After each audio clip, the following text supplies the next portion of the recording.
Halo, berjumpa lagi bersama saya Gilang Desti Parahita dari Departemen Ilmu Komunikasi Visipol UGM. Pada video ini saya akan menjelaskan tentang sejarah komunikasi internasional yang dimulai sejak sebelum era Masehi. Seperti yang kita sudah tahu, saat ini komunikasi internasional begitu mudah kita lakukan. Melalui teknologi internet, kita bisa bertukar pesan dengan siapapun dari belahan dunia manapun, baik melalui email hingga kemudian media sosial. Tapi perjalanan komunikasi internasional ini begitu panjang, dan itu semuanya dimulai sejak era kerajaan. Mari kita simak video berikut ini. Komunikasi internasional dapat didefinisikan sebagai pertukaran pesan yang melintasi batas-batas negara, baik dalam bidang politik, ekonomi, sosial, budaya, maupun militer. Secara tradisional, komunikasi internasional membahas pertukaran informasi antar negara-negara di mana negara-negara berkuasa mendikte agenda komunikasi global. Namun dengan perkembangan teknologi informasi dan komunikasi di akhir abad ke-20, wilayah kajian komunikasi internasional berkembang melampaui government to government, melainkan termasuk business to business dan people to people. Selain itu, banyak aktor-aktor internasional non-negara yang turut membentuk komunikasi internasional. Narasi sejarah komunikasi internasional menurut Dayaki Santoso dalam International Communication, Continuity and Change 2010 dimulai sejak era kerajaan, berabad-abad sebelum memasuki tahun Masehi. Tosu lantas melanjutkan narasi sejarah komunikasi internasional ke fase-fase berikutnya. Kita mulai dulu dari era kerajaan.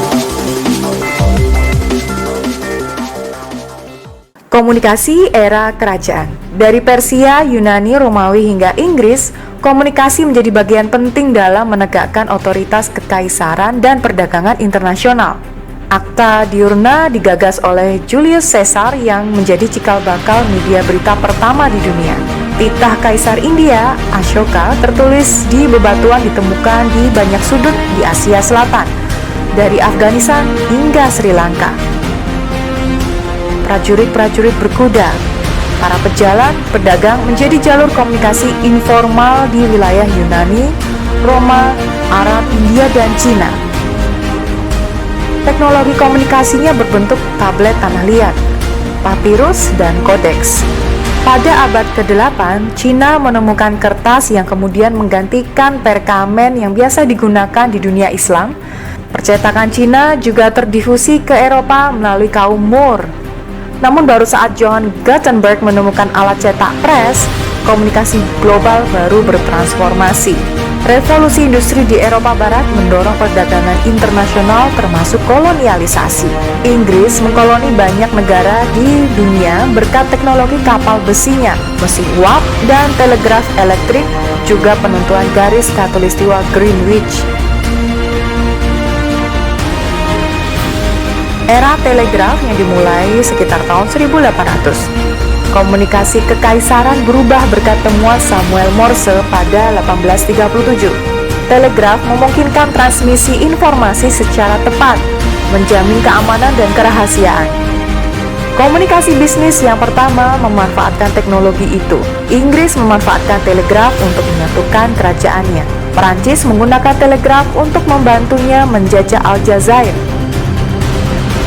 Pada 1901, Guglielmo Marconi menemukan magnetisme elektronik yang mampu mentransmisikan telegraf secara tanpa kabel menyeberangi Laut Atlantik dengan dukungan armada laut dan korporasi berita. Kerajaan Inggris mendapatkan keuntungan dari teknologi itu karena Marconi Wireless Telegraph Company di Inggris mendominasi lalu lintas telegraf global.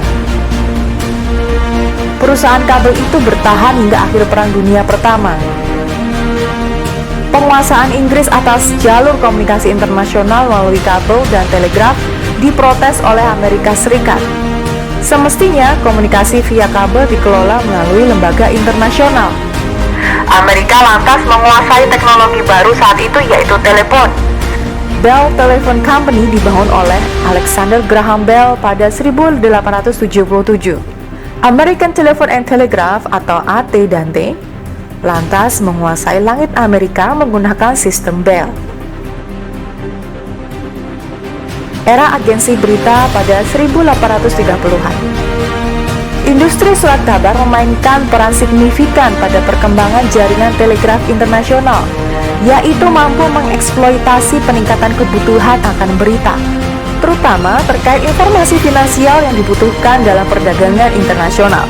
Pendirian agensi-agensi berita adalah perkembangan penting dalam industri surat kabar pada abad ke-19.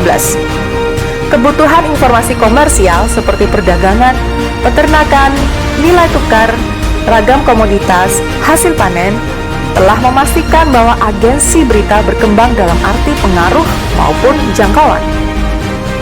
Media populer berkembang pada 1840-an. Ekspansi alat cetak dan internasionalisasi agensi-agensi berita menjadi faktor penting dalam perkembangan surat kabar dunia dan industri komunikasi internasional.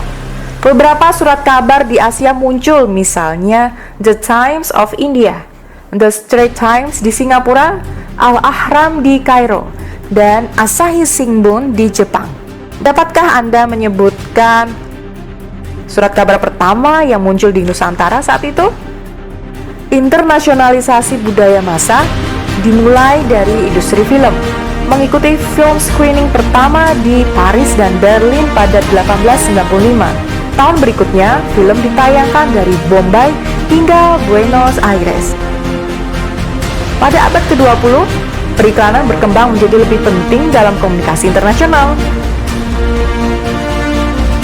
Di lingkungan musik, label His Master's Voice menjadi label gramophone company yang terkenal di seluruh dunia.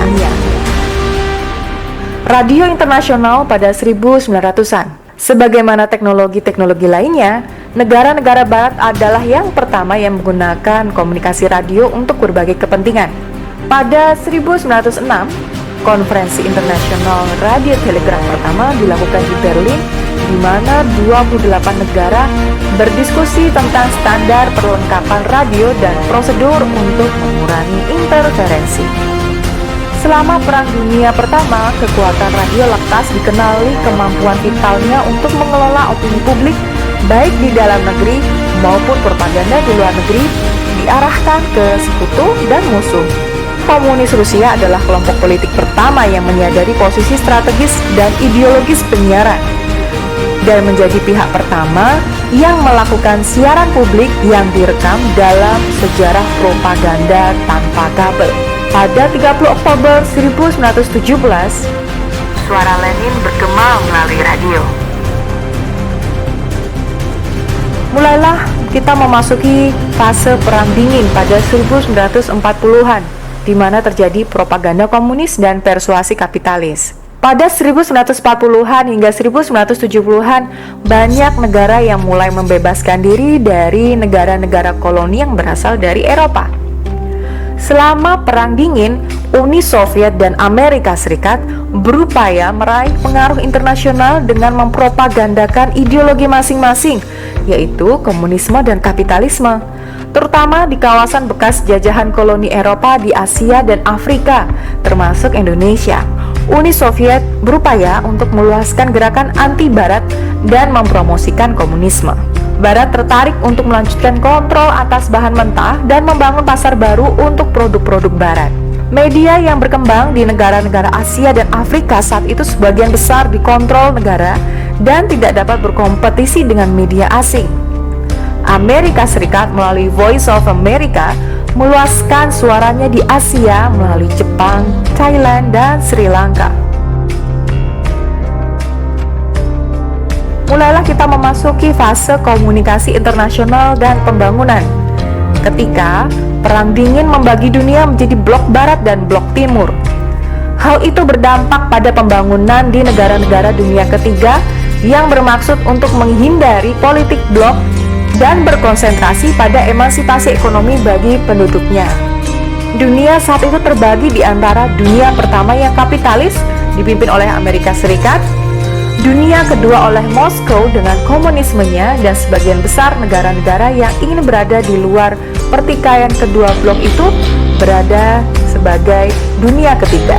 Selain menyoroti ketidaksetaraan struktural pada komunikasi internasional, Banyak upaya yang dilakukan oleh negara-negara berkembang untuk menggunakan teknologi komunikasi untuk pembangunan.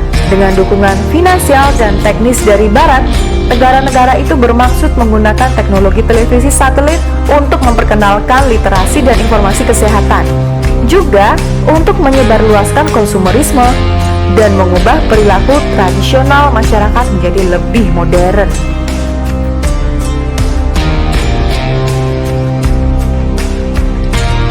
Tuntutan untuk New World Information and Communication Order. Sistem informasi internasional melanggengkan ketidaksetaraan pada pembangunan. Hal itu berdampak serius pada negara-negara selatan yang sangat bergantung pada perangkat lunak maupun keras di sektor informasi.